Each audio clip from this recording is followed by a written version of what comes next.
Hello everybody, and welcome. There's heaps of seats, so if you like folks, there's some up there. Everyone was family to Johnny, so either some more family come up the front and make some room, or you go look stink for the video anyway, so better fill it up. Kia ora, howdy, hello, g'day.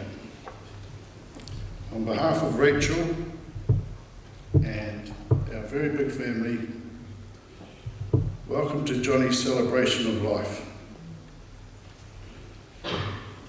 It's a devastating and confusing time when someone so loved is taken from us too soon.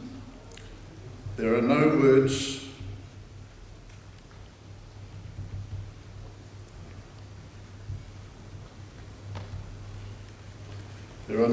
that can be said that ease the pain and hurt for those left behind.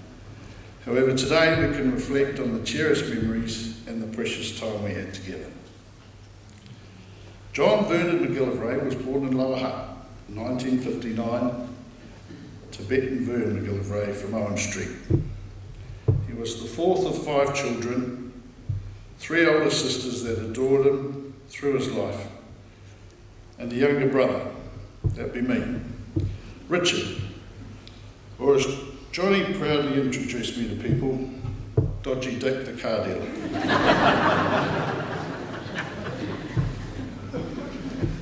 Just a few housekeeping things, folks. You know where the loos are in this beautiful place, and thank you very much for letting us come here. And luckily we found a place big enough, and the emergency exits and stuff. My brother had an interesting relationship with God, so if there's a clap of thunder or a lightning bolt, plague of locusts or something, know where to meet outside. And if you just check your phones are on silent, please. 3 of Johnny's good friends are going to come up. We'll have Chris, and then Roachie, and then Mary.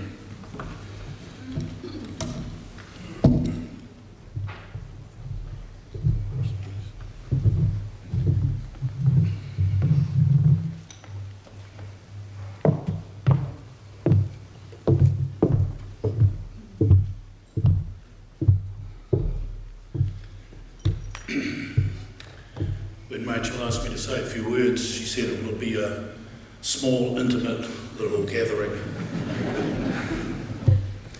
I knew better.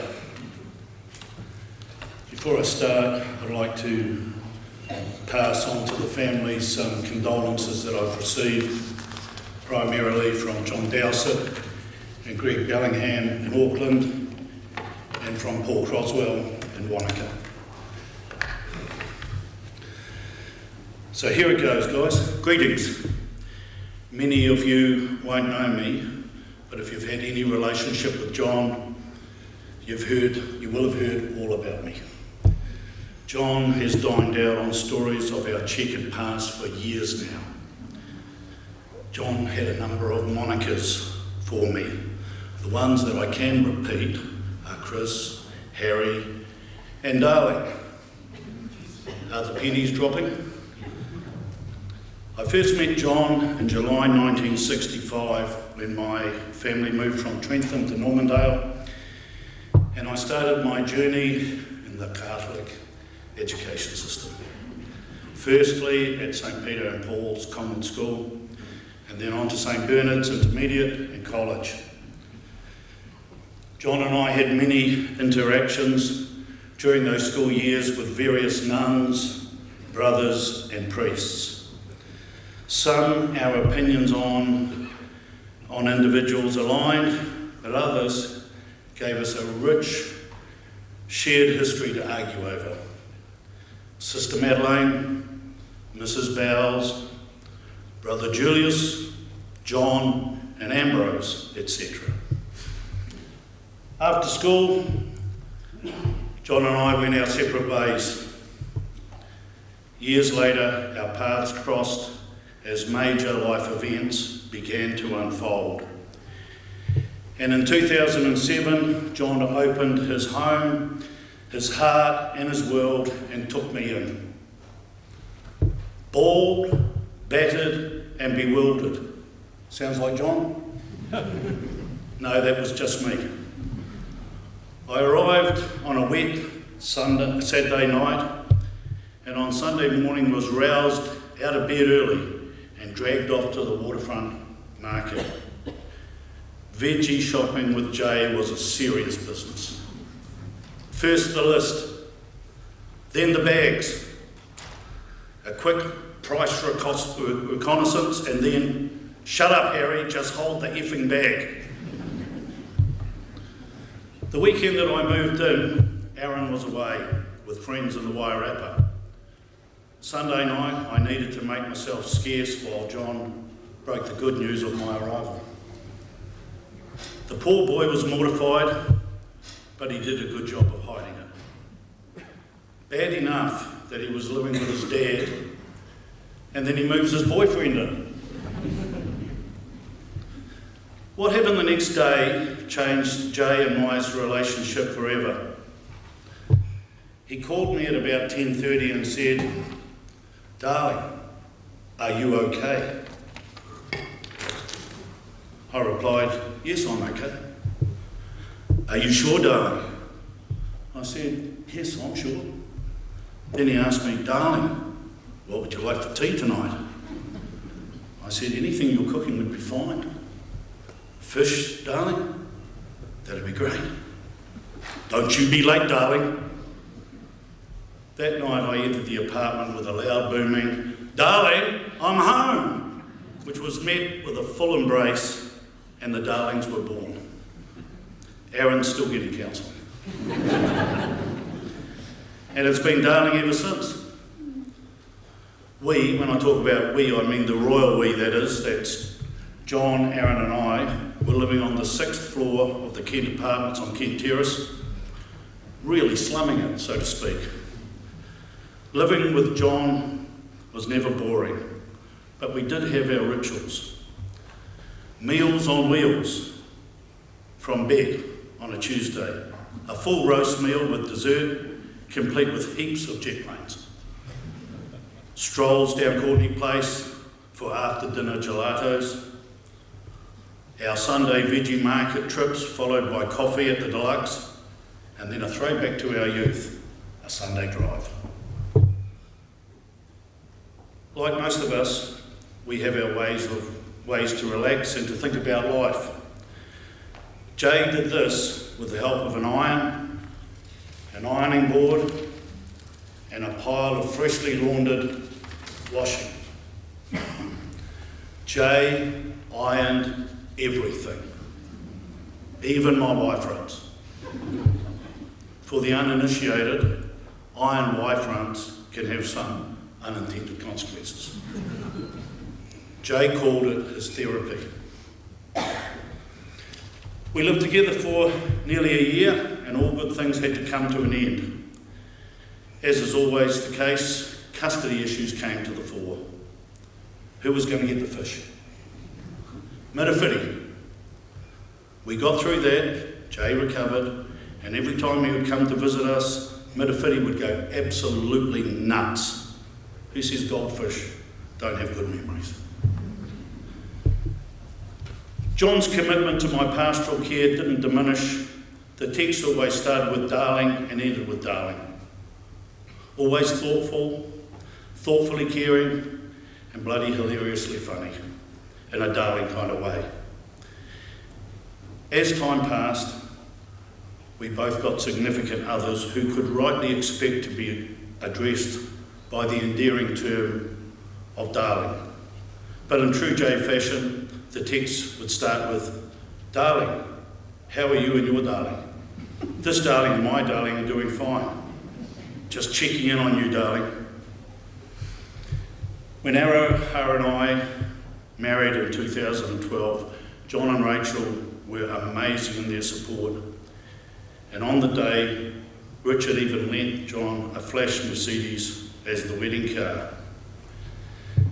In April last year, we celebrated our 10th anniversary with our darlings at the same bistro now renamed on Tinakori Road. We were looking forward to be able to return the favour in the future, but unfortunately, our darling had other plans.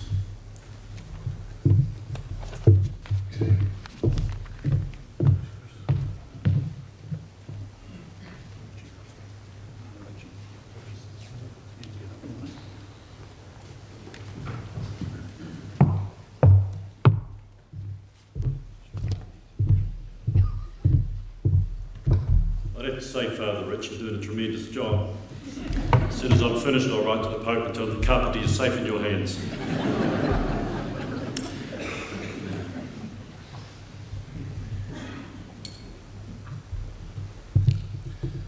Right, 1983, a memorable year. The Police, Every Breath You Take, were number one for most of the year.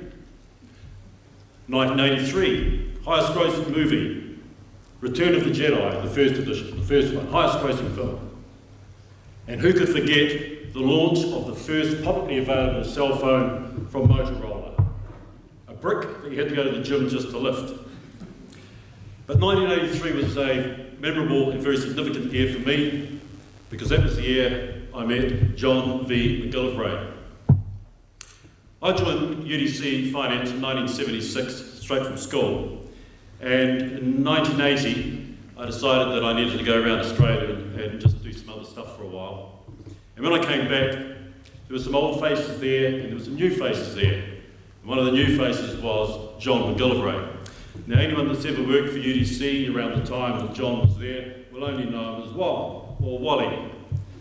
And if you had said, "Where's John?" no one would have any idea. So, "Where's Wally?" and we could probably go and find him. But it's quite memorable because, as I remember, this guy, he comes out of the office and he's looking for files and he's singing, clearly happy in his job. And he was just such a neat guy. He was so different and kind of strange, really, that I took to him straight away. So we became mates and have been ever since. So in finance, John excelled in the industry. I mean, he's as charismatic as anything. I mean, look at everyone here. He was intelligent. He was bright. He loved to help people.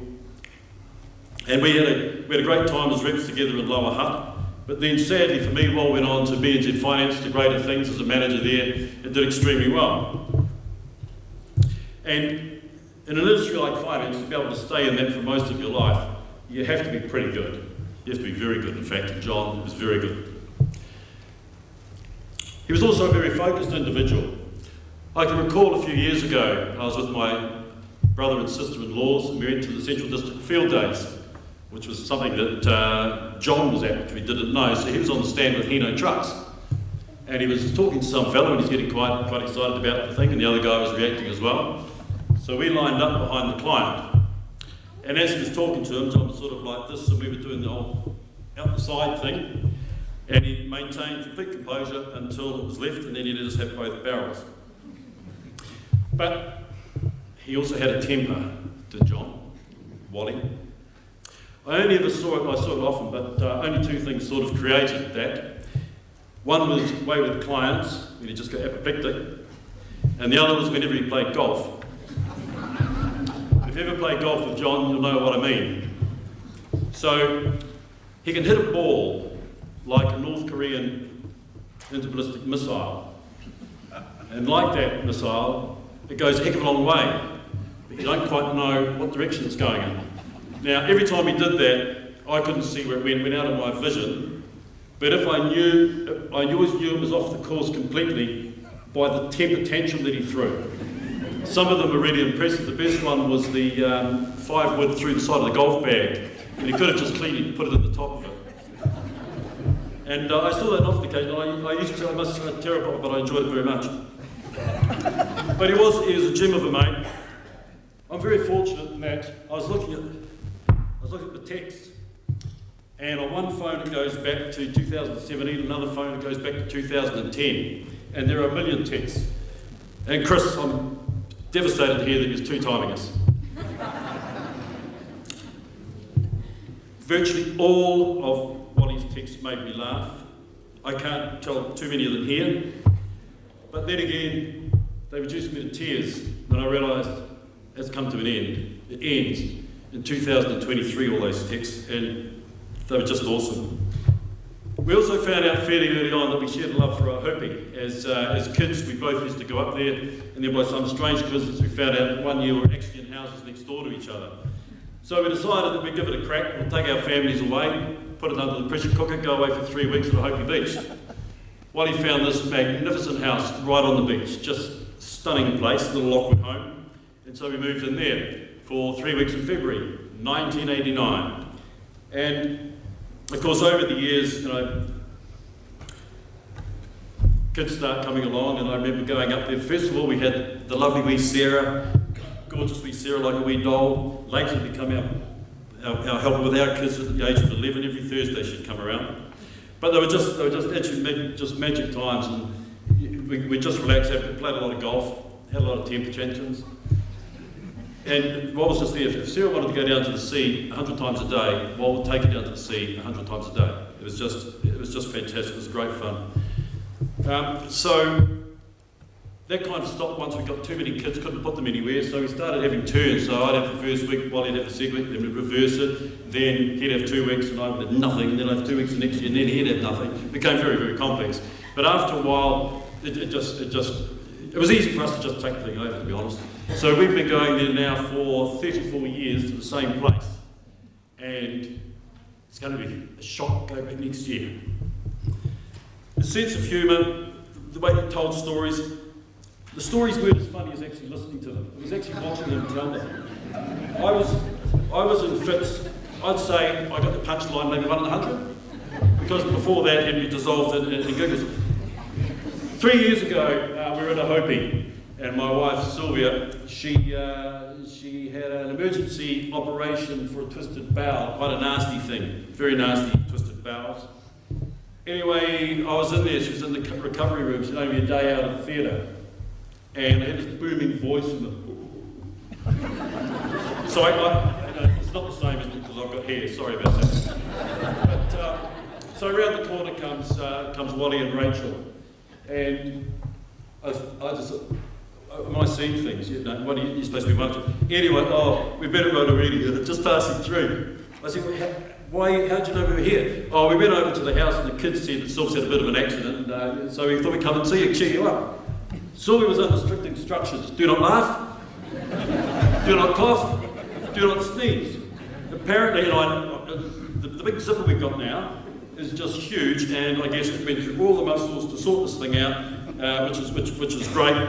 But she was in quite a bad way in recovery, and of course the last thing she needed was Wally. So Wally proceeded to tell Sylv about his experience of someone else he knew that had a twisted bowel, went through it blow by blow. For some reason it was a heck of a lot more funny than Sylv's experience. So Sylv was actually laughing, moaning, holding things, and I'm saying, well, she's not supposed to laugh. Oh, give me a minute, Rachel, give me a minute. And then Rachel's trying to stop. Tell me, all right, Rachel, she's fine, look, she's fine. And she's not. But anyway, we couldn't stop him, so away he went. Just before I called security, he decided that the dog needed to pee because it was still in the car. Another thing that was quite a coincidence is way back in the day, 1980, as I said, when I went to Australia to find myself, I was playing under-21s for Oriental Rongotai, legally up to the age of under-21. The funny thing is that in recent years, it's probably only 5 or 6 years ago, I found out that Wally played in exactly that same team and joined it the year after I left. Now, I've done the date checking, and there's a lot of my mates that are playing in that team that should have been playing under 31s. But I mean, it's great because when I put up with mates from that team, Wally already knew them, so we've had a couple of good catch-ups. Wally, as probably everyone knows, knew heaps about heaps of sports. He just knew everything about it. He was well covered. It was a major interest for him. The only problem with poor old Wally is that he couldn't watch it. I remember going around to his dad's place in Owen Street with Wally, and there was a cricket match on, so we thought we'd pop in to see it, and it was extremely tight. It was New Zealand playing someone who wasn't New Zealand, and it was getting to a critical moment where we could win this, and then he just disappeared. He didn't come back for a while, and I said to Vernard, "Where's John?" "Oh, I'll be outside." "Why is he outside?" "Oh, he can't watch this." So I go outside, and he's pacing up and down the drive, waiting for it to end. And I thought of him again last week, the second cricket test against England. He'd never have coped. It would have just been terrible.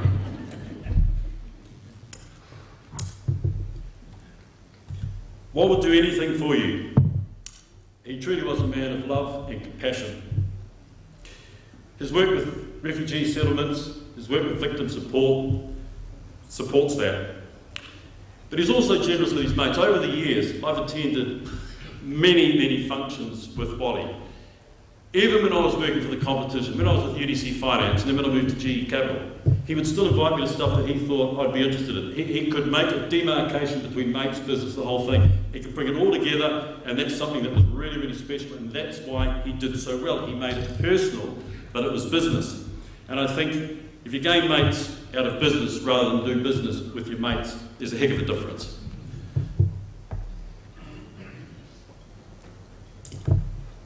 I just want to take an opportunity to really extend my deepest condolences to the family, because we've known the family for so long. I'm not talking about just the kids and everything, it's the extended family. It's kind of like when you get involved with the McGillivrays, it's like the Big Mac combo. You can't take bits out and put bits in, you just take what you get and you get the whole lot of them, which is fantastic. So really, Di, Sarah, Michael, great to meet you today, Hayden and Ben, Aaron and Mark, Paddy, Caitlin and Hamish, also to your siblings, Helen and Baz, Liz and Dave, Linny and Jim, Rich and Erica, my heartfelt condolences to Rach, my absolute favourite Uber driver. Well, I was so happy with you. Your work is rock, you were great together. I always enjoyed being in both your company. It was just outstanding. And I'm so pleased I've got to know you over the years. I just thought I would leave the last words to my good mate, John McGillivray. This is just from last year. I wrote to him, I texted him, "Morning, Wal. Thanks for another brilliant night, mate. Thoroughly enjoyed the whole function and the company at your table and really appreciate the opportunity. Also, please pass on my thanks to the world's loveliest Uber driver. She's a cracker." So, Wally philosophy, I just love this. It was good fun. You know, life's pretty simple, isn't it? Just have good people in it, and you'll enjoy the ride. Cheers, Rich. And in final, I'd just say, Wally, you're an easy man to love, but I love you.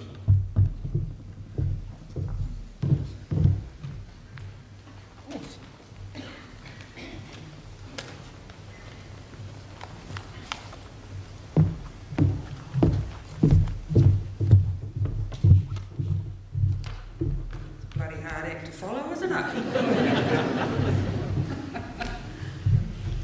John Vernon McGillivray, John boy to me. I've known him for so long, I remember when he had hair. Previously being a good little Catholic girl, like John was a good little Catholic boy, having this in the Catholic Church is going to make it damn hard to tell some of the stories, because we all know what his mouth was like. He was the first man to put his hand up if anybody needed anything. I remember we were between houses and we had to move into an apartment in town. "I'll help you shift," said John. "No problem at all." So we loaded up the truck, round he came. He and Campbell started carting the stuff into the lift. Came out of the lift, only he realised it didn't go to the next floor where the apartment door was. "Jesus," he said. "Are you kidding?" Up he goes, gets into the apartment door and then discovers it's a 2-storey apartment. At the end of it, he turned around and he said, "When you move out, don't fucking call me, you mate, nearly bloody killed me." Did he come and shift us out? Yes, he did. It should be Campbell standing up here instead of me. They were such good mates, and God, they had some hilarious times together. Every Christmas Eve, he and Di used to come round for drinks. God, those nights, he and Campbell would get so pissed. One night, they had a job to do. We were all staying at my mum and dad's house. Dad went off to midnight mass.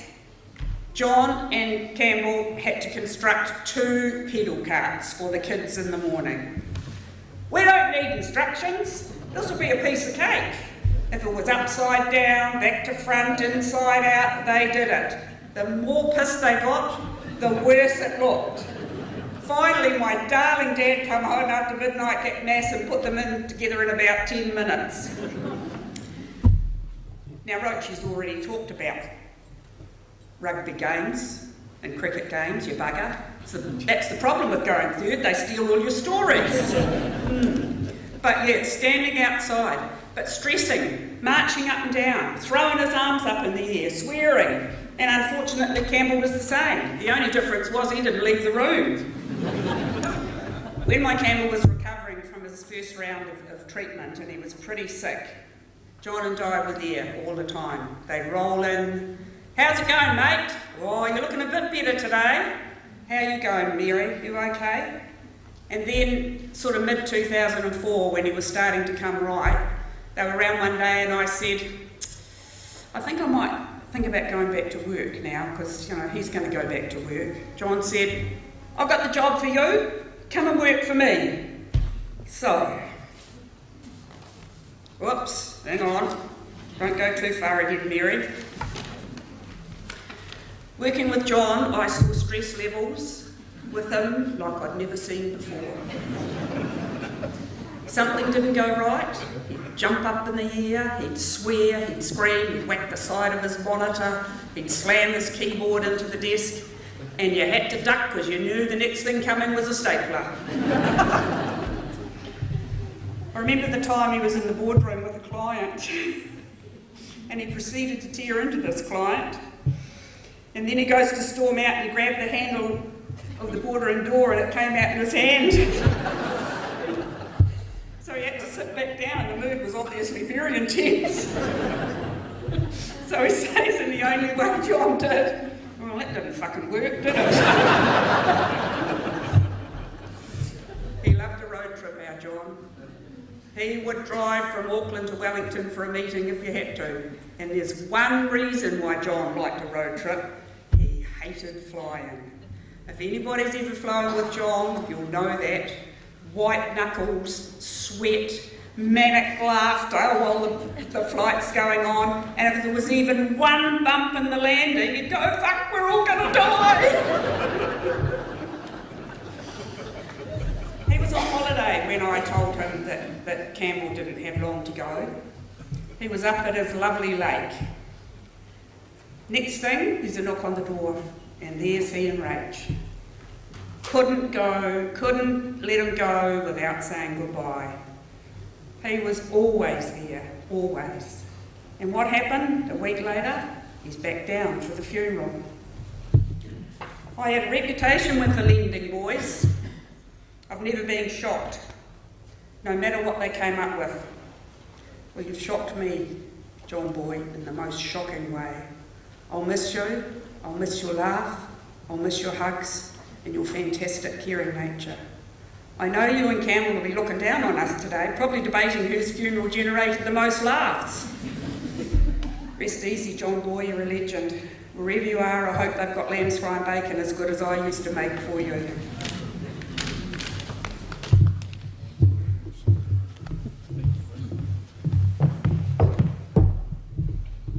Awesome. That was cool. We're just going to have two guys that their G-Dada absolutely lived for and loved. Going to play a bit of music for us. So we'll just get them on.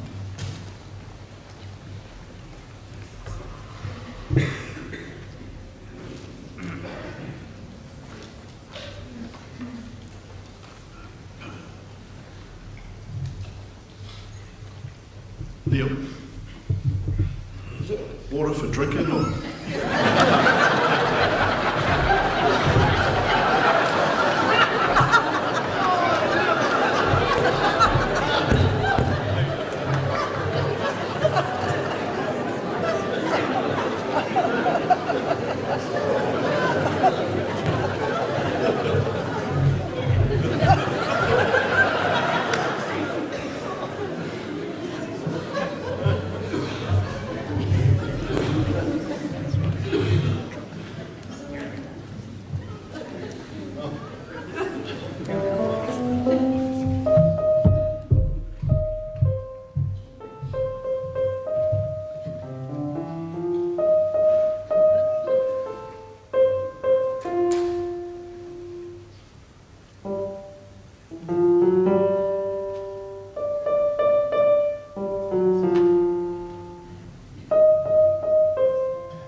Our family had a nickname for Johnny.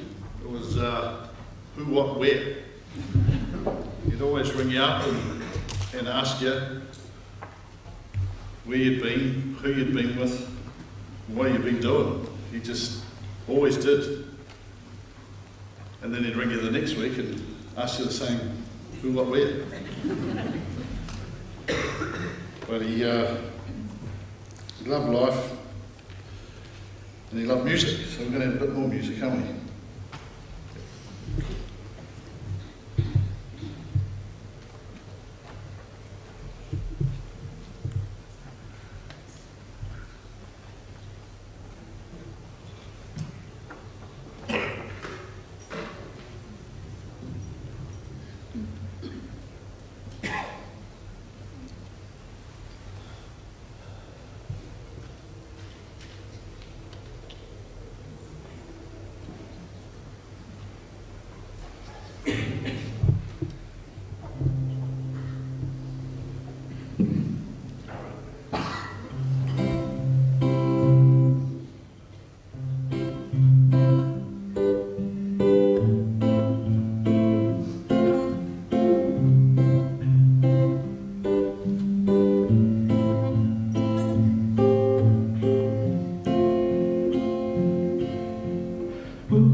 They're really sad.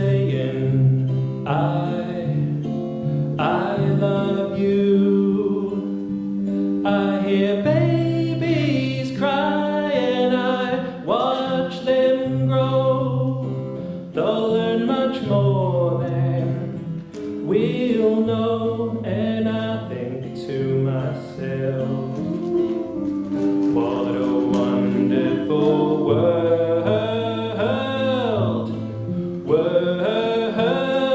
Someday I'll wish upon a star, wake up where the clouds are far behind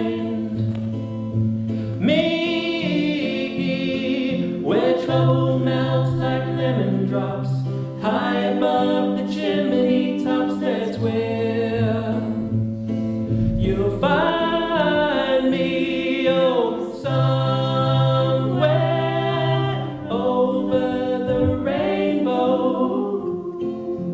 Bluebirds fly, and the dreams that you dream of, why, oh why can't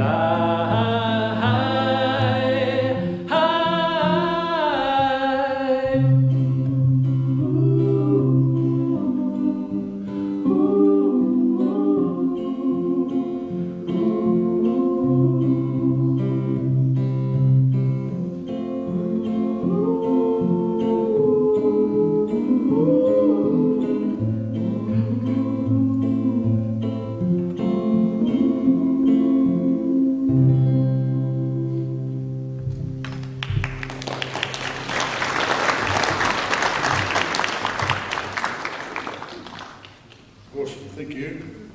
We're going to call up Sarah, Michael, Hayden and Ben. And then after that we're going to have Aaron and Mark. Oh, we'll all come together. Right, big show.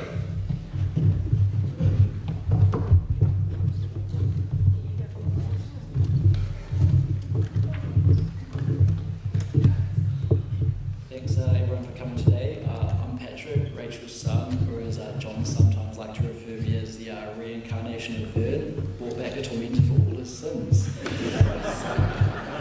It'd be impossible to show how much John means to everyone here in such a short speech. I've known John for almost 20 years of my life, and ever since I can remember, he has always given me and everyone he cares about his whole heart. There isn't a time I can think of where John didn't help someone when given the chance. Whether that be helping Syrian refugee families immigrate into New Zealand, inviting a bunch of Korean blokes into our home for a few days, or as simple as picking me and my buddies up from the pub after a few too many. This among an array of other awesome qualities has made John such a key part in my life and a lot of other people here. I wanted to share which is probably my favourite quirk of John's, which has already been brought up a few times. If you've ever watched an All Blacks game with John, you'll know what I'm talking about. To this day, I don't think I've ever met such a passionate fan, and I doubt I'll meet anyone that can top his performances. No matter the scoreline, something about watching an All Blacks game makes John's brain flip a switch. It was almost like he was out there with Richie, helping the boys rally to victory. When the game gets a bit intense, he may decide to go for a walk around the block for no apparent reason, or it might be bedtime with 20 minutes to go, or my personal favourite, shouting at the TV like he's bet the house on the All Blacks to score a 79th minute try. It's safe to say it's an unforgettable experience. I will hold this memory along with other ones we've created together close for the rest of my life. I hope that everyone will forever remember John as such a great bloke with a larger-than-life personality to go along with his infectious laugh and beaming smile. John is and always will be irreplaceable to me. Love you, mate.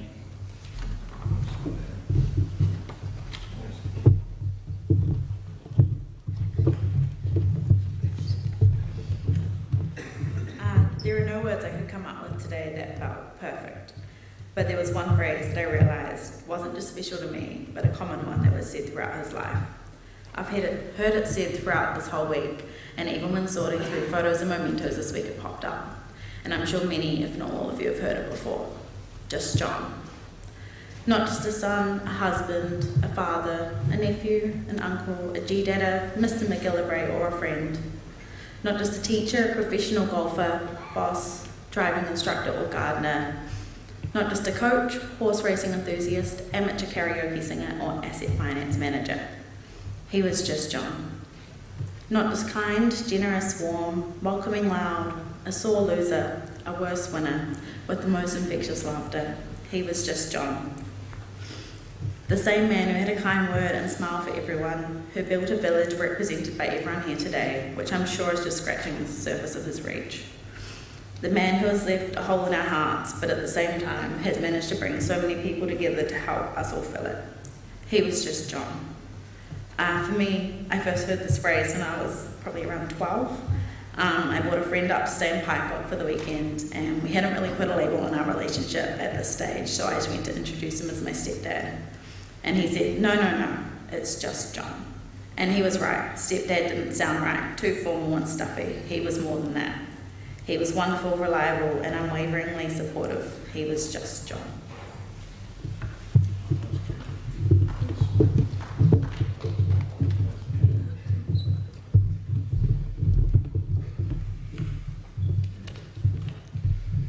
Shit, Dad, why'd you need to know so many people?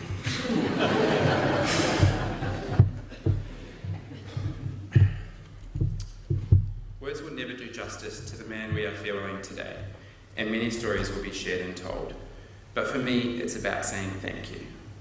Thank you for the amazing childhood you afforded me and my beautiful sister. Since you've been gone, I've been overwhelmed with the memories of the amazing time spent at Hopi Beach and our other happy places. Thank you for being the best G-Dad in the world to my two favourite small humans, Hayden and Ben. I know you loved them more than words. Thank you for loving Mark as a son. You accepted him as your own and always encouraged us to conquer the world. Thank you for always asking me how I was and what I had been up to, even if it was 6 times in the same call. Thank you for always having my back and supporting me through anything, no matter how challenging it might be. Thank you for telling me I could achieve anything I wanted to in life, no matter how big the pipe dream seemed. Thank you for accepting me as me, the good, the bad, and the flamboyant. Thank you for your patience as I found my way back to you. I know it was a battle for the both of us, but in the end, love conquers all. Thank you for teaching me everything there is to know about finance and property, which has set Mark and I up for an incredible life together. Thank you for always just being there. Thanks for just being you, and above all, thanks for always telling me how proud you were of me and how much you loved us all. What more could a son ask for? And whilst you may have left us in person, I know you will always be there, walking beside me as I continue to do you proud. Say hi to all those up there that have gone before us. I know you will all having a laugh with them. I just wish I could hear it one last time and tell you how much I loved you. You've been taken away from us too soon, but you will never be forgotten. Love you lots, Dad.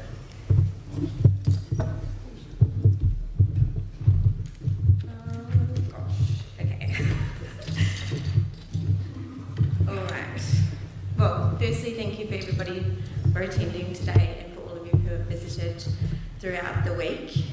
Community, friends, and family meant everything to Dad. Some of you may or may not know this, but Dad and Rach were actually considering the move to Aussie last year, and Dad just kept saying he couldn't leave his network and his friends in New Zealand. And at the time, I didn't really understand that until this last week, and obviously looking around the room today. I can truly understand that now, and I'm actually really glad that he stayed. His network actually stretched so far. He even had a connection in Darren that helped Hayden get into high school in Aussie that he now attends and absolutely loves. So you may look around the room and think that there's a lot of people here, maybe you didn't mean a lot as much as you think you did to Dad, but you know, trust me, you did. He had a massive heart and it reached really far. Dad has given me so much over my 38 years: love, support, laughter, a special relationship with AJ and Mum, and an incredible blended family. The one thing Dad did not give me, however, was teaching me how to drive. I'm a daddy's girl through and through, but our relationship could go from 0 to 10 real quick. And probably, as some of you well know, John McGillivray could go from 0 to 10 real fast over something as simple as leaving the vacuum cleaner out. So he took me out on my first official driving lesson and decided obviously that day that hill starts would be a great idea. And as you can imagine, there was a lot of stalling, a lot of swearing, and we called it quits probably within about 15 minutes. When we walked back through the door, Mum asked how it went, and I responded, "He's a fucking asshole." I'm so sorry, Auntie Holly. And stormed upstairs. We never stayed mad at each other for too long. After a little bit of a screaming match, Dad would always pop his head into my room and say, "I love you, my buddy," in that big goofy voice, and World War III was over. I spoke to my dad nearly every day. That was just our normal, and it happened that way as long as I can remember. I didn't really realise how special that was until a colleague asked me a few years ago what I did on the train each day, and I said that I spoke to my dad, and he couldn't believe it, and said that it was quite incredible. I've had a little bit of a giggle to myself over this last week as I've met a lot of you, and a lot of you have actually mentioned you've been with Dad at the time that I've run. And so hopefully I was having a good day, and I promise that I'm not that needy a daughter, but it was just part of my day, and hopefully a good part of his day too. 12 years ago, my dad morphed into G-Dada, and of course when he became a grandparent he had to have a cool name like G-Dada. And since then he's given my boys, all that he gave has given me and more. A million ice creams, chocolate bars, lollies, soft drink, wrestling, swimming, cricket, eel feeding and more. And we will treasure those memories and forever, and I promise Dad that I'll talk about you often, and we will giggle at the way you used to cut your food with a fork and knife and eat it with a spoon. Every time we drop the boys off to St. Pat's, we'll remember your legacy and your community helped them to get there. Chunkus and I will hug them hard, tell them we love them, and that we're proud of them as often as you told us. Far out, how am I going to navigate the world without my dada, our G-Dada, my best friend, my mentor, my sounding board, my financial advisor? You've always been there reminding me that I'm doing a good job and that the life that Michael, Hayden, Benny and I have built together is special. And I promise we'll continue to do that, Dada, while sharing love and kindness to our community, just like you always did. Most of all, Dada, I promise to take care of your kids. I promise to share your credit card details with Patty. Celebrate, dance and sing at Hamish and Kate's wedding. Tell AJ and Mark often that I'm so proud of them and the incredible life they built together and what truly amazing uncles and sons they are to Mum and the boys. Whew. And most of all, I promise to be there for Rach, encourage her to live her best life. We will cry, laugh, drink together, and remember all the joy you brought to our lives. I will miss you, my Dada. I love you more, and I will always be your buddy.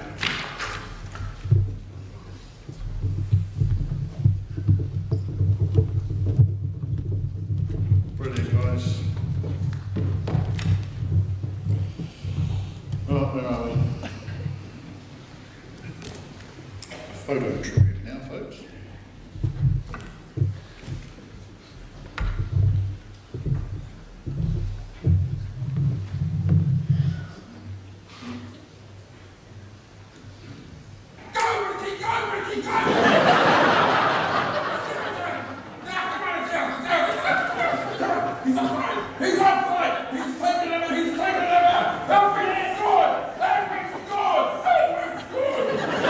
Don't know much about Bitcoin, don't know much about cryptocurrency, but I do know that TNT is good, and I know that if we get it right, what a wonderful world this could be. How's that, team? What do you think of that, Kelly? Kelly, what do you think of that? TNT's on the back of that. Hey, seem pretty happy about that. There you go. Boy.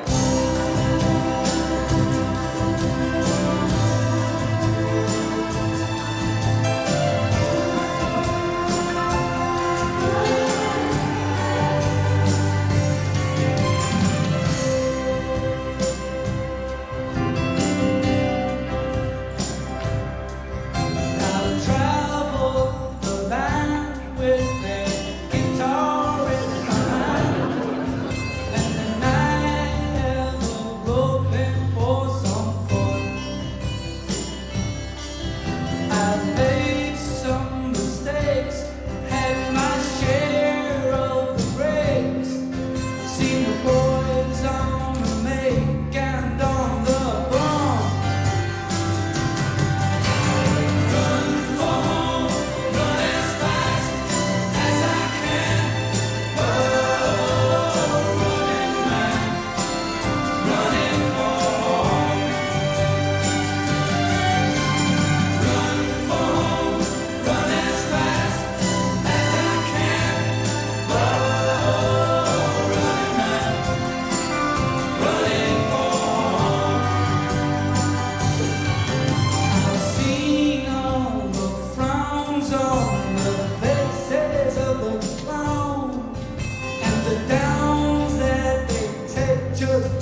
stare at each other.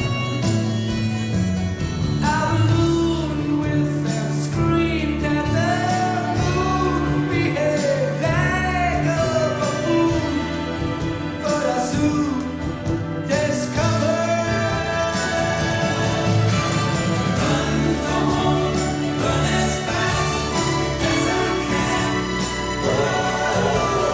Running mad, running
Symmetry. What number is this, Jim? 7A. Okay, no, really don't get excited, man. It's because I'm short, I know.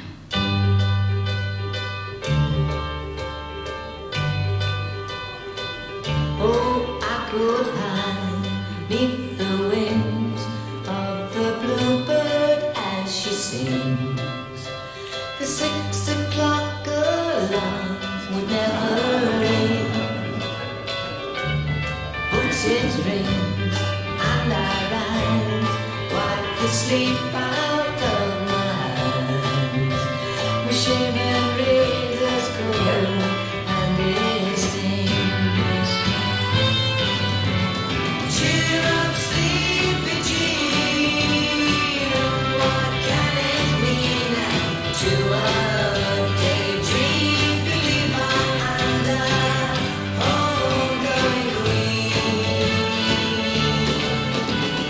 You once thought of me as a white knight on his steed.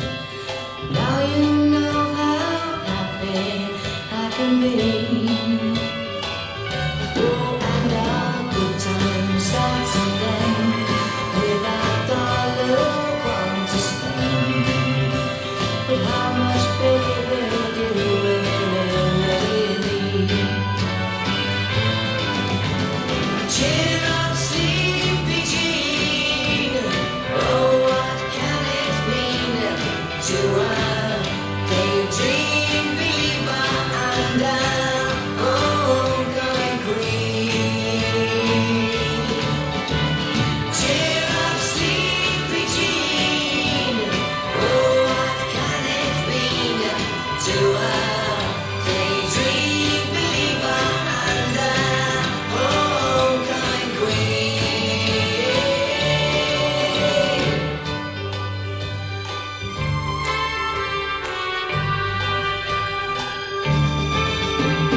Cheer up, sleepy Jean. Oh, what can it mean to a daydream believer and a homecoming queen? Cheer up, sleepy Jean. Oh, what can it mean to a daydream believer and a homecoming queen?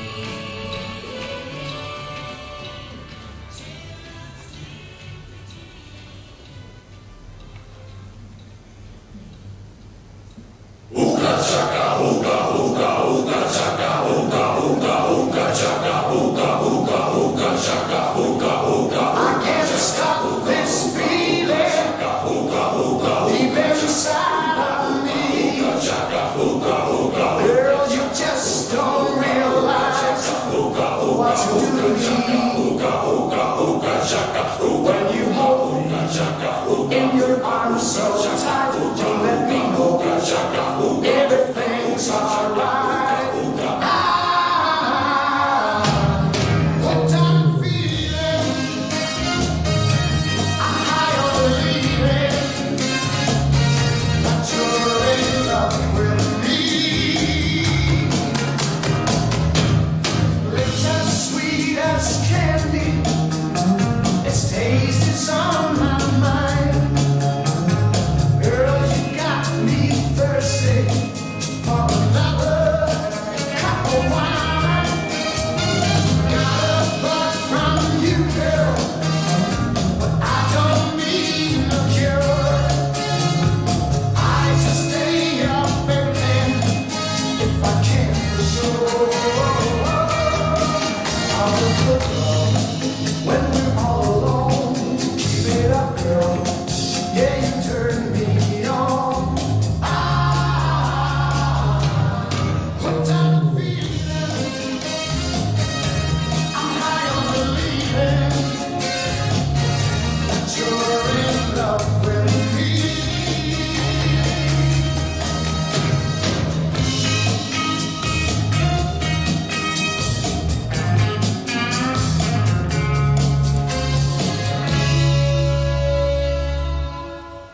All the good love when we're all alone. Keep it up, girl. Yeah.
funeral celebrant would say, pictures say 1,000 words. It's a real celebrant, so. Right, where are we up to?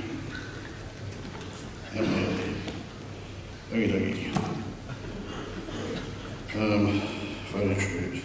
Right. Open tribute. Can we get you Wayne up? Wayne from Parknoo Golf Club. Let's come and say a few words. Johnny loved Parknoo Golf Club. He held the course record playing bare feet, I think. Is that right, Wayne? In a fundraiser. Close to it. Close to it.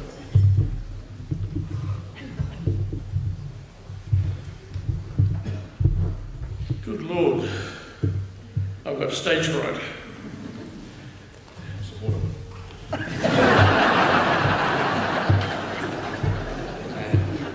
John will never be gone while you're here, Richard.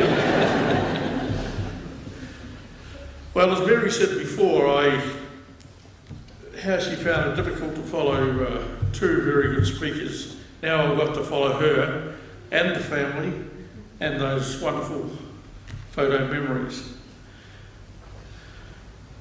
However, Richard has asked me to perhaps say a few words about John's involvement with golf and more especially his involvement with the Pahatanui Golf Club. And when I find my glasses, I'll do that.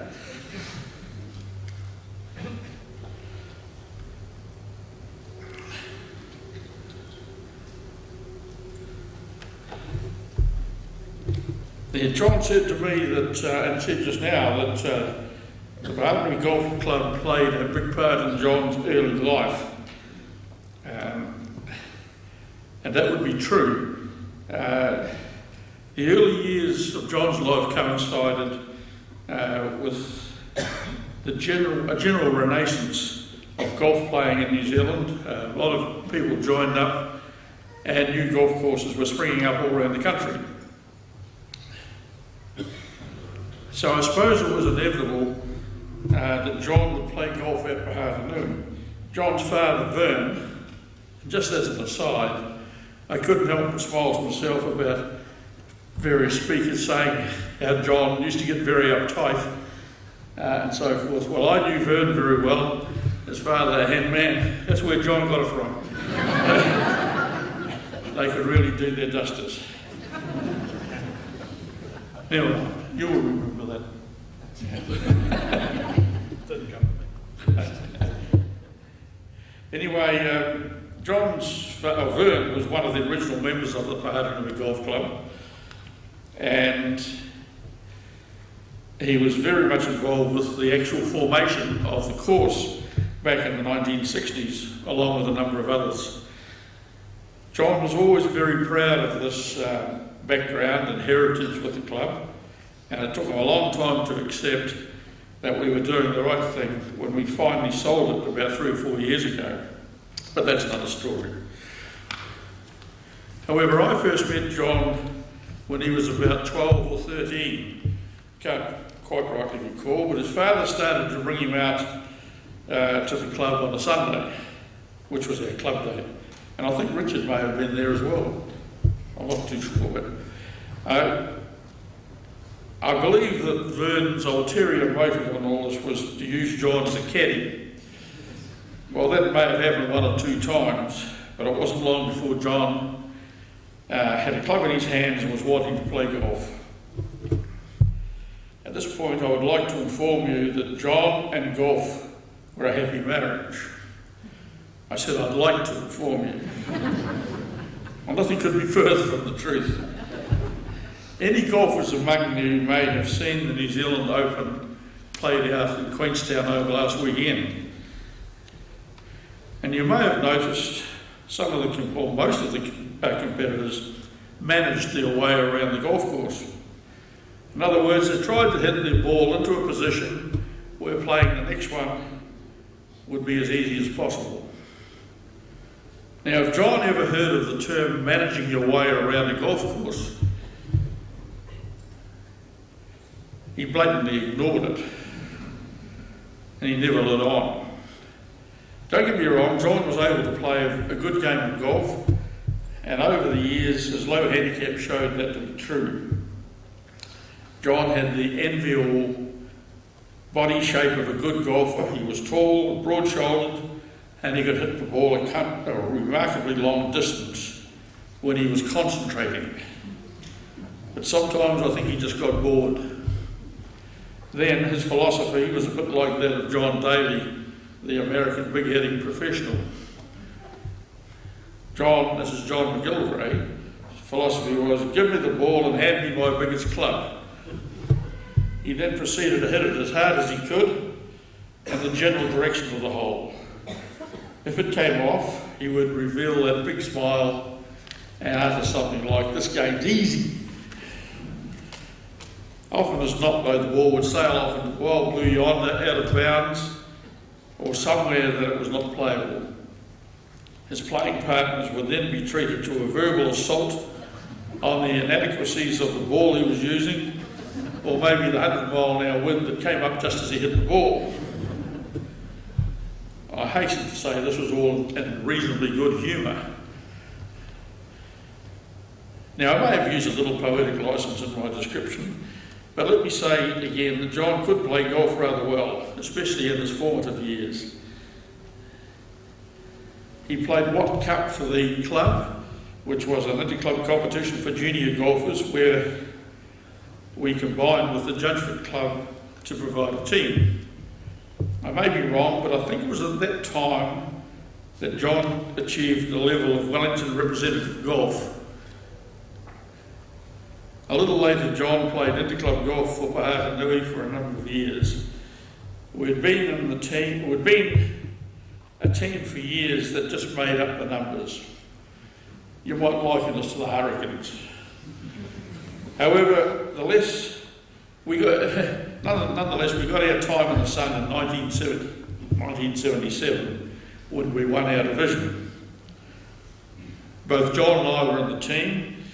We had a team photo taken at the time, and I remember giving him a copy of that photo a few years ago, around about his 60th birthday.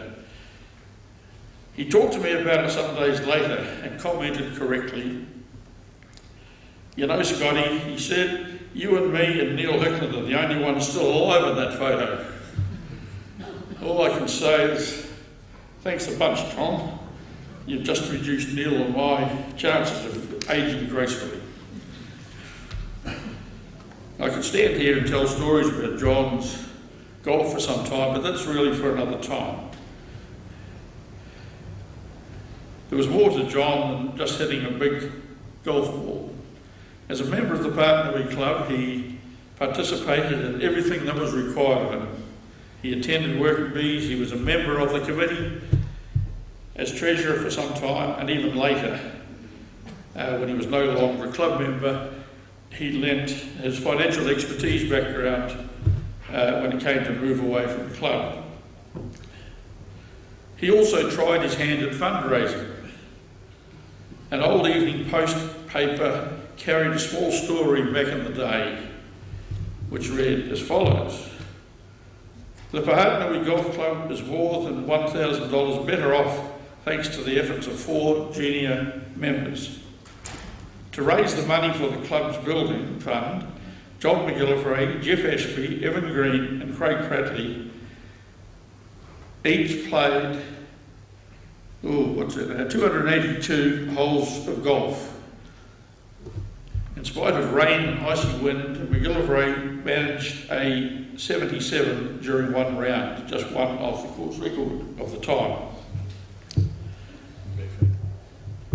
And bare feet? Oh, you may well be right. I never picked up on that.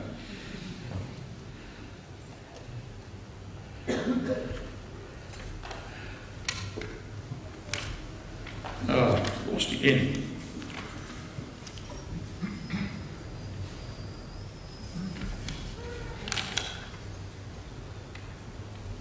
So as I say, that was 4 rounds of golf that he played, along with his mates, to raise money for the club.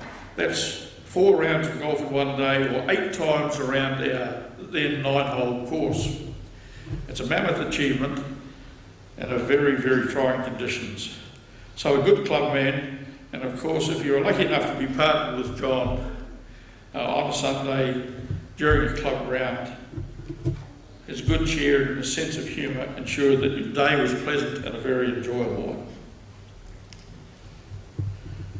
So there you are, it's a short, very short synopsis of John's golfing career. While John didn't play much golf in later years, when he did play, he didn't lose that killer instinct which made him attack the ball even as though that ball had caused him physical pain in some earlier time. So to Rachel and his children, and to all of John's relations, my sympathy goes out to you. To lose someone at such a relatively early age is heartbreaking. However, please remember that you are related to a wonderful man who will be greatly missed. And finally, to John, and I know he'll be listening, when you meet up with our old mate Trevor, please give him my regards. More importantly, please arrange a game of golf with him. And while I'm not holding out much hope, perhaps you can finally decide which of you can hit the ball furthest. So, thanks very much.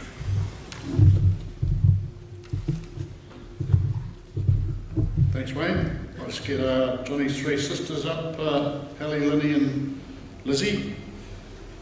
Johnny had a few achievements. He has a record, I reckon, still stands at St Bernard's or Lower Hutt. In the 70s, he took Dad's Zodiac in the school day to Wairua and back and grabbed the sign from Wairua.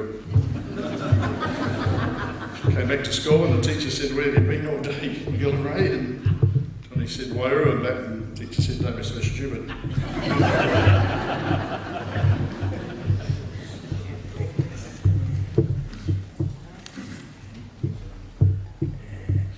We can shed tears because John is gone, or we can smile because he lived. We can close our eyes and pray that he'll come back, or we can open our eyes and see that he has left.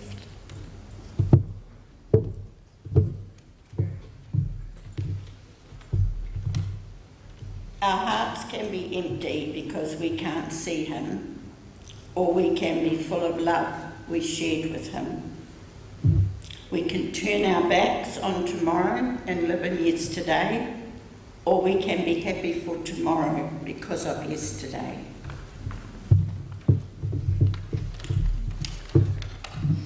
We can remember him and only that he has gone, or we can cherish his memory and let it live on. We can cry and close our minds, be empty and turn our backs, or we can do what John would want. Smile, open your eyes, love one another and go on.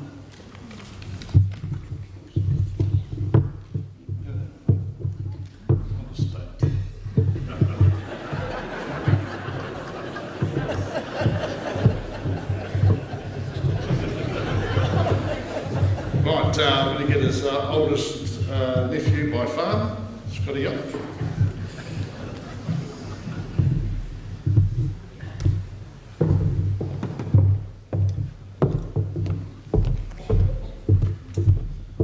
Kia ora, my name's Scotty, or Speed, John's oldest nephew. Big family, huge family, lots and lots of cousins. I'm speaking on behalf of my nieces and nephews. Think of that crazy 80s sitcom, American sitcom, and big family, and everyone had that, that crackpot uncle, that offbeat, goofy uncle. When we were young, that was our Uncle Jane. When he was in the room, man, the room was alive, And a lot of cousins would be, some of the memories playing would be, backyard cricket, backyard rugby. And Uncle Jay, he'd be 6 years old, and he'd go, I'm the greatest goalkeeper in New Zealand. No one gets to go past me, He was that guy. And at the age of 6, you know, you'd shoot, he'd dive the wrong way, you know, and you'd score that goal. And he'd make you feel so damn good. You know, you're 12 years old, you think you're the next Martin Crowe, and Uncle Jay would say, give me a tennis ball, I'm going to knock your block off, you know. And he would, he'd come off a 100-metre run-up, you can picture him, and you'd be shitting yourself, going, oh, bloody, he's going to knock my block off. But he had that way that he'd bowl the ball just in the right spot, and you'd smack him for four, and he'd act mortified, you know. He just would. He's that crazy, goofy young uncle, you know. And it just didn't stop there, because he was so multi-layered. You know, he had his humour, but he's a wise man, very sage man, incredibly wise, and great life skills. And you know, when you're 20, 30, 40, 50, he was that uncle, you know, that would be there and give you that bit of advice. And often unprompted, he had this amazing ability to be connected and be relevant and be real in our lives. This is the guy that would, you know, Sarah this week, he told me, you know, he speaks to his grandsons every day. Every day. And I totally, he would, you know, for each and every niece or nephew or great niece or nephew in this room, you know, we've all had that connection. And it might be a text, it might be a call. You know, and life will throw you curveballs as it does for all of us, and yet that way of just making you feel good. You know, you would have stuffed it. You would have done something, oh, I'm a shit father, or I'm a shit son, or you go, oh, that's nothing. You want to hear what I used to do, you know? And he'd tell you some crazy story, and it was never real, but, you know, because he was so damn self-depreciating, you know. Jay was so self-depreciating. You know, it's like to me, it was like he had no ego. And he really revelled in other people's achievements and successes. That's one thing that really stands out for me with Jay.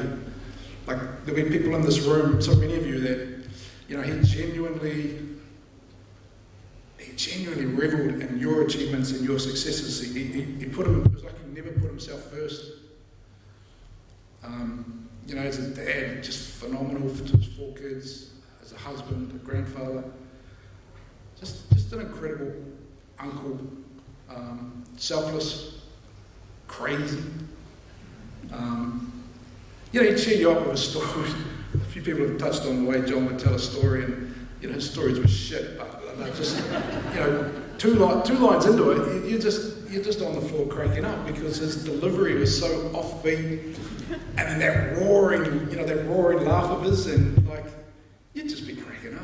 And you get to the punchline, it didn't matter shit, because you just cracked up, you know? And he just made you feel good, you know, when John was around. He just had that habit and that way about him of making you feel good. Yeah, and from the nieces and nephews, the great nieces and nephews, I think, you know, we've spoken a lot this week, and that's just our memory of, you know, Jay, Uncle Jay. The multi-layered personality, just the giver, the huge giver that he was, and the constant, you know, in our life when we needed him, you know, he'd be there. So yeah, bloody good luck. Cheers. Awesome, Scotty. Right, we're now going to open the floor. Is that what we're doing, Rich? Yep. And open the floor. Got the ghost of Father Orange on my shoulder here from my mum's funeral. So we all know what he can do. So we'll open the floor and come on up, as you please, folks.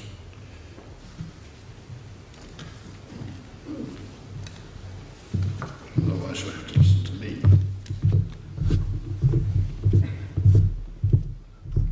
Well, Shagger, February the 23rd, the circle closed.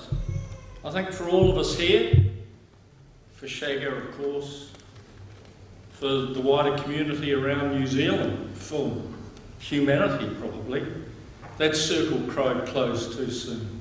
far too soon. I've heard it said before, no ego, no pretensions.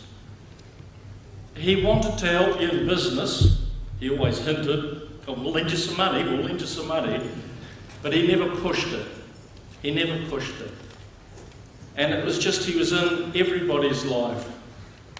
We go back to those days playing golf at Park Nui in the 1970s.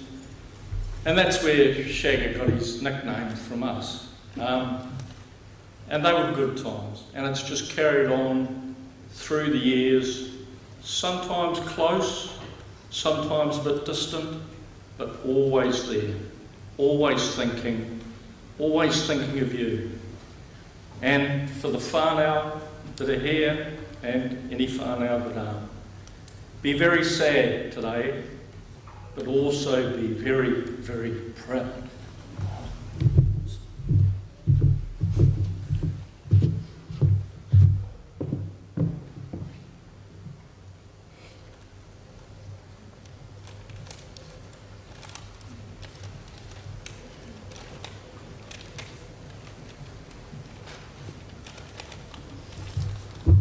Coming to speak, Jane.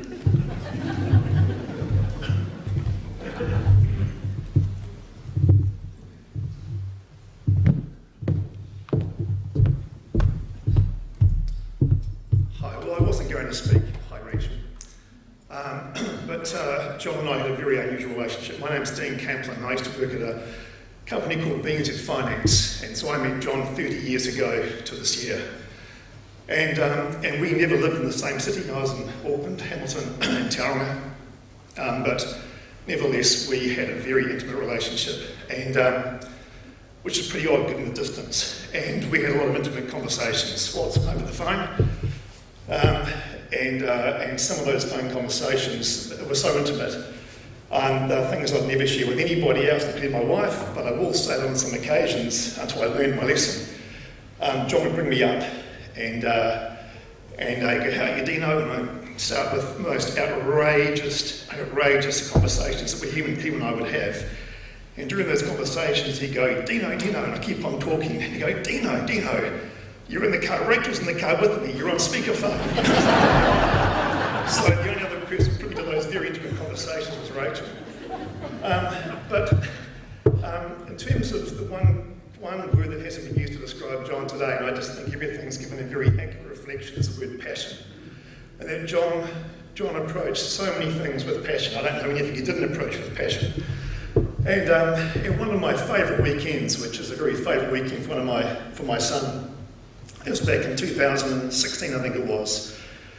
And I drove my son down to Wellington to watch New Zealand play Peru, or Paraguay, I think it was, at a World Cup qualifier. And so we stayed with Rachel and John on the Friday and the Saturday. And on the way down, my car was a black car back then, and it got completely filthy. It was actually brown by the time we got there. And John commented how dirty the car was. Anyway, the next day we catch the train into Wellington City to watch the game. And my son and his mate, and we get back at night, and John, being the pleaser that he was an incredible host. And he wanted to know about the game, and he sat us down and opened up the Steinlager for me, and the Steinlager for Nate, my son, and the Steinlager for his mate, and one for Rachel. And then I just looked at John very confused, and he goes, "What's wrong, Dino?" And I said, "The boys are 11 years of age, John."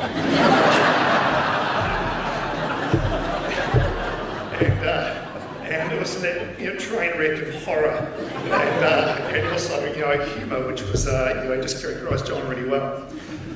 Anyway, also when we got back that night, the car, he'd cleaned it impeccably. So the car that was brown was now perfectly black. It wasn't until we got back to Taupo that my son said, "Dad, what's wrong with your car?" And I went, "I don't know." He goes, "Look at the front." On the front corner was dirty brown.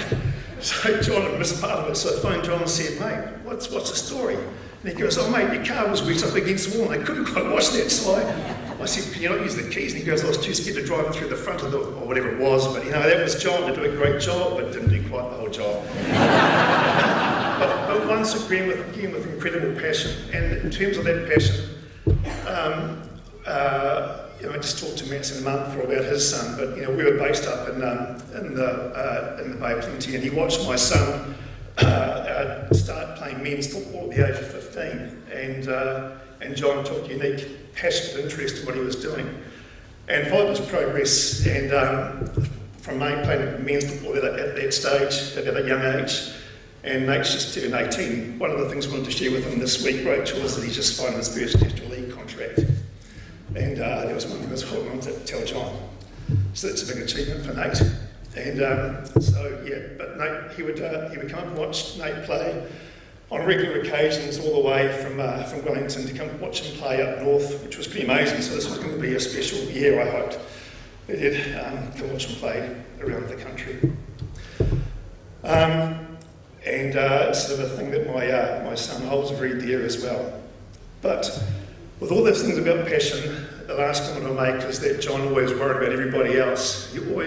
That passion converted to worry. He was always worried what everyone else is up to and concerns of people's lives, and sometimes we'd talk to each other as like two mad people trying to solve each other's problems. It was unusual. But amongst all that worry, he also had worries for Aaron and for Sarah. But what I will say, and I'll leave this with you, and I think it's the most wonderful thing, despite all those worries he had, including you, that he felt secure in the two young human beings that he brought into this world. Okay? Good. And the last thing I will say is to show the intimacy of my conversation with John. Really, we'd speak 2 or 3 times every single week by phone because we were in the same city. And invariably, we'd always finish that conversation with, "I love you, mate," and he's the only man who've ever said that to. So, thanks, Rach.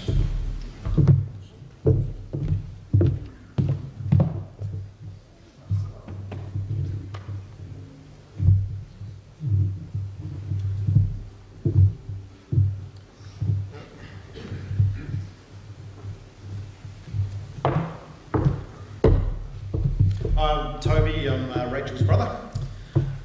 Some time ago, we were unfortunate enough to lose our brother and father to Alec and Rosa and partner Dale. And at this time, this force of nature came into our lives, and John McGillivray really stepped up into a role that provided a great deal of custodial care to our family in a time of need. And although the coffin before us doesn't show it, John had the longest arms of any human I've ever seen, because he managed to wrap those arms around our family and provide a degree of love and care I've never seen. John carried that through to us and the family. It was only a short time ago our grandson was born. And Hayley and Jethro were very busy in the Nico ward at hospital, and wee Lincoln was born 8 weeks early. And although Jethro was working like a steam train to try and finish off the house, there's still a few jobs left to be done. So the Friday night, I just discussed it with John. Half an hour later, the utes full of the lawnmower, the weed eater, were around there, whisking up the section to what it should be. And then the next day, the call had gone out, and we had the family there with Dale and Rosa helping out. Jared in the room painting the nursery room with John. It's amazing how many mistakes that were made with the painting. According to John, they were all yours, Jared. Our commiserations if you're a shareholder in Pascal's, Cadbury's or Whitakers. The share price is going to drop significantly now with John's passing. But it was just a humorous time at any dinner when John was around, purposefully dumped the table full of lollies in front of him. He'd be abusing me as he's opening the packets, and then as he's gorging himself on the treats. So within the family, Johnny, you're a lion amongst men. You're a natural leader, and I love you and thank you for what you've done for us as a family. Love you, bro.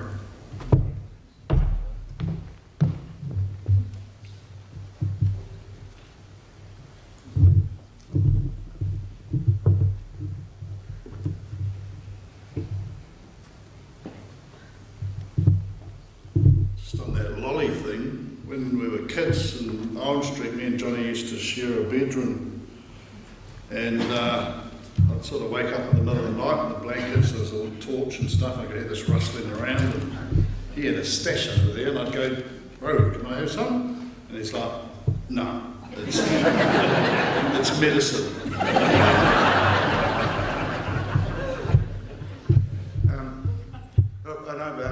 been here a long while, everyone's probably getting a sore ass, so I'll keep it short and sweet. I've heard a lot today about John. A lot of you people have known him as an older person. I'd just like to go back to, probably I met John when I was about 5 or 6 in the great metropolis of Belmont. There was 4 of us really, myself, John, Richard Scott, and Paul Nielsen, who were the rogues of Belmont. And I'd just like to say a little bit about John's honesty. His grandmother lived next door and ran the post office in the shop. And every time we needed some cigarettes, we'd go, well, I know where we can get some smokes. But John, of course, was an honest bloke.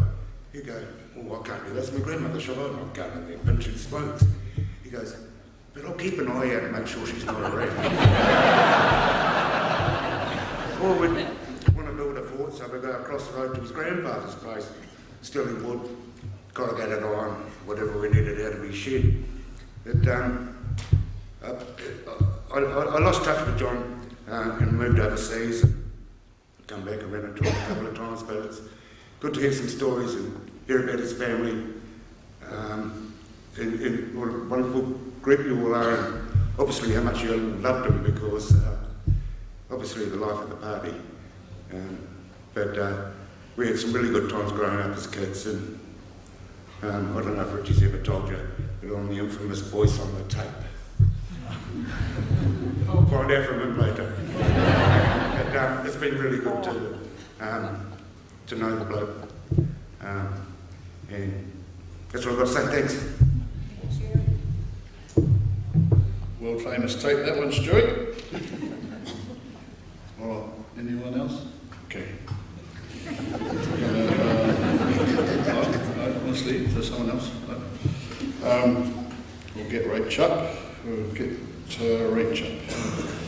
Right, Rach was Johnny's rock. So both going on adventures with him together around New Zealand, visiting family in Australia. She's been amazing this week. Oh, Rach. And she was really comforted to have just about all her family here, I think, and she waited for them to all come and made sure that they had time with Johnny. And she organised us all so good while we were all still in shock. So I was going to say a few words, Rach. I'll try. I was hoping to do without my glasses on. I've got Johnny's bottle top. Whenever Johnny made a speech, so he didn't cry, he'd have a bottle top. So we have bottle tops. Unfortunately, they all stink of booze from this week. So. Well, this doesn't make much sense, does it? Thank you all so much for attending or tuning in today to honour John. Thank you for the magnificent tributes and eulogies and the beautiful music that's just made it. If he was here, he would have had a speech worked out that acknowledged each of you and how you fitted into his life. He would have been overwhelmed at the love and affection and support which all of the family have been grateful recipients of. Aaron Richardson and his crew from the Paikop Volunteer Fire Brigade were amazing when John needed them last week. Along with the incredible Ambos, everyone did their utmost to bring John back to us, and the family is beyond grateful. Thank you so much. The word of the week has been surreal. Across the board shock, expressions of love, a fair bit of swearing, a lot about his laugh was the usual reaction. Been loads of tears this week, but they have been eclipsed by the laughs, the love and the stories. I know most of you do have a story about John that will either include swearing or laughing or both, and he could tell a very entertaining yarn, as people have touched on. Treasure them and share them. There was only one version of John and you all got the best he had to give. We travelled the country from top to bottom for work and leisure, always in awe of the scenery that would make us go wow time and time again. And he loved every mile with the bad singing, legendary car lollies and dodgy self-service. In John's career, he just seemed to collect people for life, colleagues and clients morphing into lifelong friends. I would tease him that some of the clients were for life. His phone never stopped ringing, and he was always happy to talk through new equipment, trades, the markets, the pressures, progressing into what the kids were up to and how the kids were doing. He just cared about people. And John had his happy places. Owen Street was a huge one, and I know the tape story actually, it's quite funny. Anytime we were going past and we had some time, he'd take me on tours if we were driving past Belmont and point out who lived at each house and where his best mate Richard Scott would live and all the stories about Gladys, the shop next door. And it was a pretty rich tapestry, and he was very proud of where he came from. Ohope Beach was John's other favourite beach apart from Paikop, and the holidays with his parents and later Mike himself had a very special place in his heart. Nick and Chis's at Rotamar was the rare place where John would actually relax and be at peace by the time he'd driven up the drive and turned around to park the car. John actually loved, and Wayne's talked about it, he loved driving along Transmission Gully so he could see his beloved Paranui golf course, or as he called it, the Royal Paranui. He wrote to, I can't remember if Augusta or St Andrews, offering them reciprocal rights. But funnily enough, he didn't get a reply. John did actually try really hard to teach me golf, and I was just an unsuccessful student. It wasn't the teacher. We'll leave it at that. He was better suited to crowd control and looking for lost golf balls. John has given me my strength this week, along with Caitlin and Hamish, Sarah and Michael and Hayden and Ben, Aaron and Mark and Patrick and Phoebe. He was getting really good at springing surprises on me by bringing the kids home from overseas. We just thought it was hilarious. It was so lovely though. And when we had Caitlin and Hamish and Patrick and Phoebe home the last few weeks as his last big surprise, my heart was heavy and full, and I'd made the comment to John that it would be my dream come true to have all our kids under the one roof at the same time. And John has made that dream come true this week, but the cost is too high. And our hearts, while all together finally, are just entirely broken. The shining light of John's life was Hayden and Ben. From the moment they were born, they just brought pure joy and light to his life. He just loved being their jet-eater. The other light in John's life was Gilly, and I'm sure the neighbours will miss John yelling at Gilly every time he ran down the beach and into the surf or next door to Nicole's, who is here looking after Gilly today. Thank you so much. I've seen some of the beautiful tributes online that called me John's rock, but he really was mine. And in the words of Grandma Bet, John's mum, we were blessed. We had our own rocks. Our kids, our brothers and sisters, our wider family, and our dear friends and colleagues. Since John's passing, all of those rocks have moved a little bit closer, and John would have loved that, and I certainly do. John, you've given us all the gift of pure joy and light through your love and laughter to get us through this time. While our hearts remain absolutely broken, we comfort each other, remembering your humour and compassion, which gives us strength and courage. The love of my life, as John has saved in my phone, would always say that no one will ever love you like I love you, sweets. And as usually happens, John was right. He gave me strength, and he continues to do so now, as do Caitlin and Hamish, Patrick and Phoebe, Sarah and Michael, and Aaron and Mark, and of course Hayden and Ben. You are always the best part of my day, and in a slight deviation from W.H. Odin, you really are my north, my south, my east, my west, my love, and I will carry you in my heart always. Thank you. Thank you for coming today.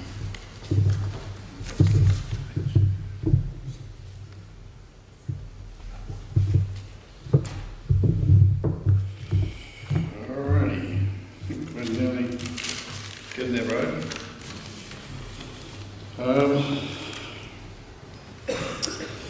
Yeah, Johnny loved Paikop. He loved Ohope Beach, and that was probably a bit of a gift from his mum and dad.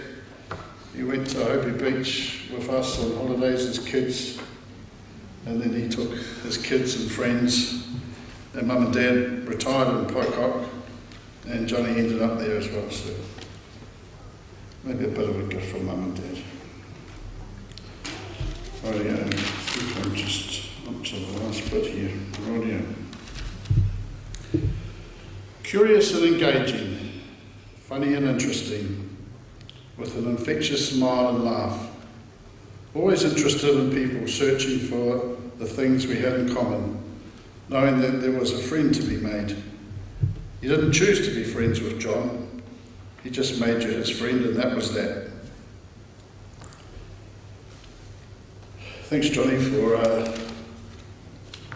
everything you've done in my life. And if you could all please stand.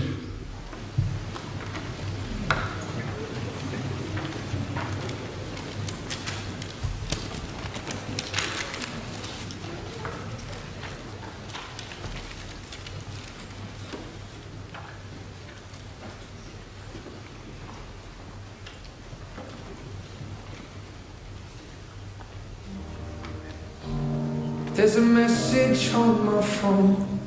It's my mother saying, darling, please come home. I fear the worst. How could you leave us all behind? There's so much to say, but there's so little time.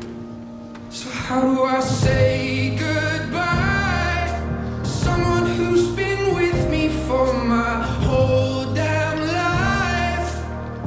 You gave me my name and the color of your eyes. See your face when I look at mine. So how do I say goodbye? And I couldn't. You always saw the best in me. Right or wrong, you were always on my side. But I'm scared of what life without you's like. And I saw the way she looked into your eyes. And I promise if you go, I will make sure she's alright. So how do I say goodbye to someone who's been with me for my whole damn life? You gave me my name and the color of your eyes. See your face when I look at mine. So how do I say goodbye? And there's no way you could ever let me down. Gonna steal some time and start again. You'll always be my closest friend. And someday we're gonna make it out. Just hold the light. Just hold the light high, high. So how do I say goodbye to someone who's been with me for my whole damn life? You gave me my name and the color of your eyes. I see your face when I look at mine. So how do I say goodbye? So how do I say goodbye?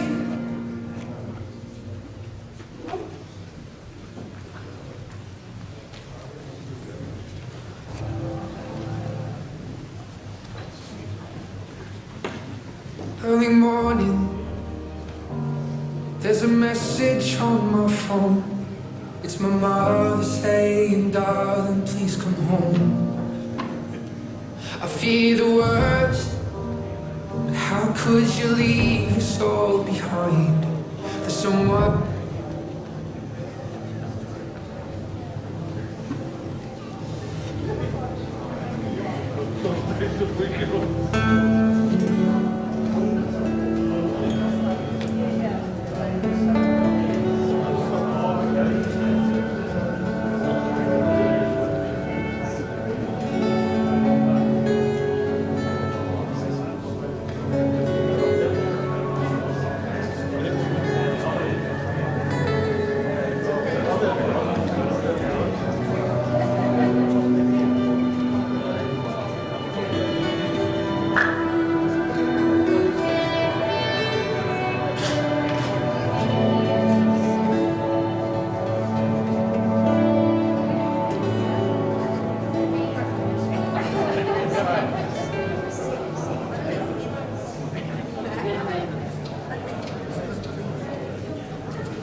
on the fire.